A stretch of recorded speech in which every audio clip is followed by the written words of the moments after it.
I want to talk about Fiat. They're mostly known these days for the 500, which is a small retro hatchback. But after an absence of more than a decade, they are back in the sports car game.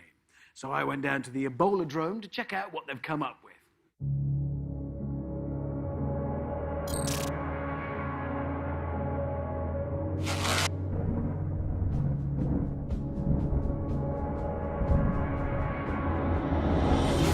Here it is. And as with the 500, you can tell straight away that Fiat are playing the nostalgia card. Because this car is called the 124 Spyder, in honor of their rear-wheel drive roadster from the 70s.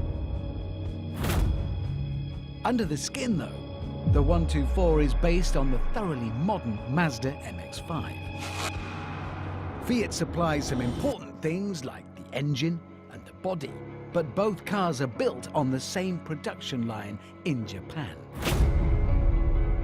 On the surface, that is no bad thing. I mean, you're going to sleep a lot better at night knowing that your Italian car was actually put together by the Japanese. However, it does raise a question. Is that a sports car in its own right, or just a Mazda with a different badge on it? Well, before we find out, let's look a bit more closely at the badge, because you'll notice it says Abarth.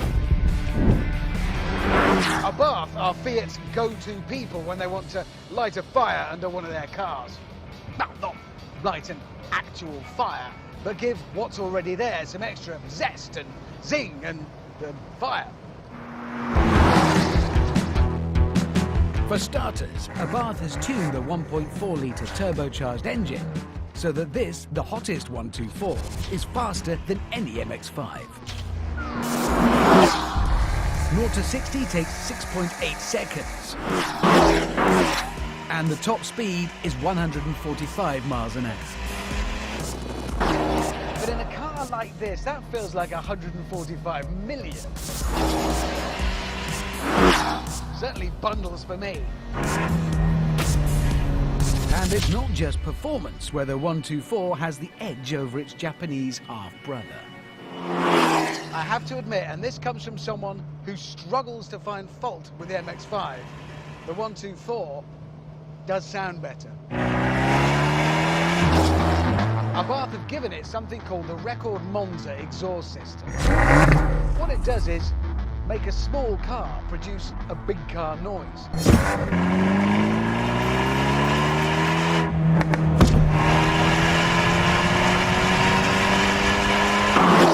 It's like a cat in a lion suit, and that's exactly the sort of panto you want. What I'm saying here is that this car does its own thing. It has its own personality, and that's important. But on the next point, the 124 does take a bit of a body blow. You see, there's a price to pay for all this Abarthness, and that price is £30,000, 5,000 more than the top MX-5. That said, the 124 does give you more under the skin, most notably in the handling department.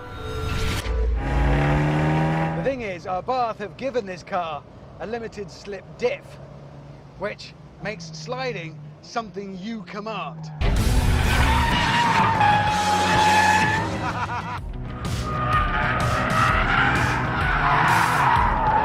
The MX-5 doesn't have that.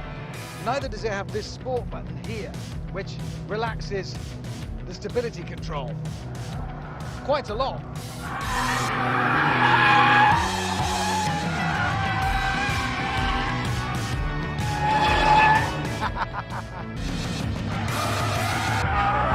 So, what we have here is a car that's fast, sounds good, and is great fun in the corners.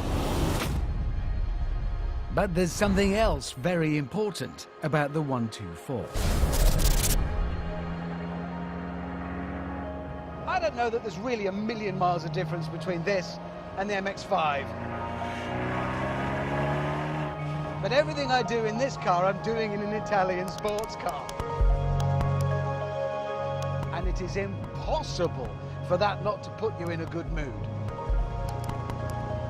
It does feel so good to be in a small Italian roadster again. It's about time. Everything about this little Fiat is designed to stir the emotions and make you smile like a child. Right down to the retro black bonnet. God, I love a black bonnet. It's just, ooh. It's a black bonnet. Only cool cars had black bonnets. Fact. I really like the MX-5, but the 124 has taken those Japanese foundations and added some Italian showmanship. That's why I'd have it over the Mazda. I don't just like it, I love it.